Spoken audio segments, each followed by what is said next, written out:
ముఖ్యమంత్రి రేవంత్ రెడ్డి అధ్యక్షతన సచివాలయంలో కేబినెట్ మీటింగ్ జరిగింది.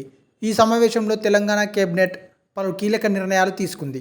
3.5 గంటల పాటు సాగిన ఈ సమావేశంలో తెలంగాణ కేబినెట్ 200 యూనిట్ల ఉచిత కరెంటు పథకం, 500 గ్యాస్ సిలిండర్ పథకం అమలుకు టీఎస్ను టీజీగా మారుస్తూ తీసుకున్న నిర్ణయానికి ఆమోదం తెలిపింది. అలాగే జయ జయ హే తెలంగాణ గీతాన్ని రాష్ట్ర గీతంగా ఆమోదిస్తూ కేబినెట్ తీర్మానం చేసింది.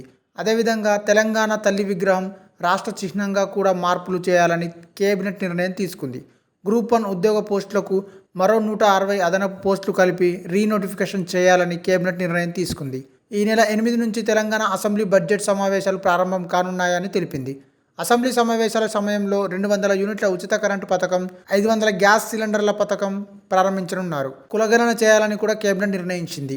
తెలంగాణ తల్లి అంటే ఒక వ్యక్తి గుర్తించేలా చేశారు.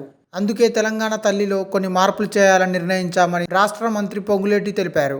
ఇక నుంచి అన్ని రకాల వ్యవహారాలు టీఎస్కు బదులుగా టీజీ జరుగుతాయి. రాష్ట్ర చిహ్నం రాచరిక పాలనకు ప్రతీకగా ఉండొద్దని, రాష్ట్ర చిహ్నం మార్చాలని కేబినెట్ నిర్ణయం తీసుకుంది. అలాగే తెలంగాణ హైకోర్టు నిర్మాణానికి 100 ఎకరాలు కేటాయిస్తూ తీర్మానం ఆమోదించారు. నిజాం షుగర్ ఫ్యాక్టరీ పునరుద్ధరణ, అలాగే కొడంగల్ ఏరియా డెవలప్మెంట్ అథారిటీ ఏర్పాటుకి కూడా కేబినెట్ ఆమోదించారు. కేబినెట్ నిర్ణయాల ద్వారా రేవంత్, కేసీఆర్ ముద్రలకి చెక్ పెట్టినట్టు అయింది. తెలంగాణ విషయంలో ఇచ్చింది తెచ్చింది తామేనని గట్టిగా నమ్ముతున్న రేవంత్ రెడ్డి ఈ విషయంలో తమ ఘనతేనని క్లెయిమ్ చేసుకుంటున్న కేసీఆర్ ముద్రల్ని తుడిచేసేందుకు వ్యూహాత్మకంగా అడుగులు వేస్తున్నారు.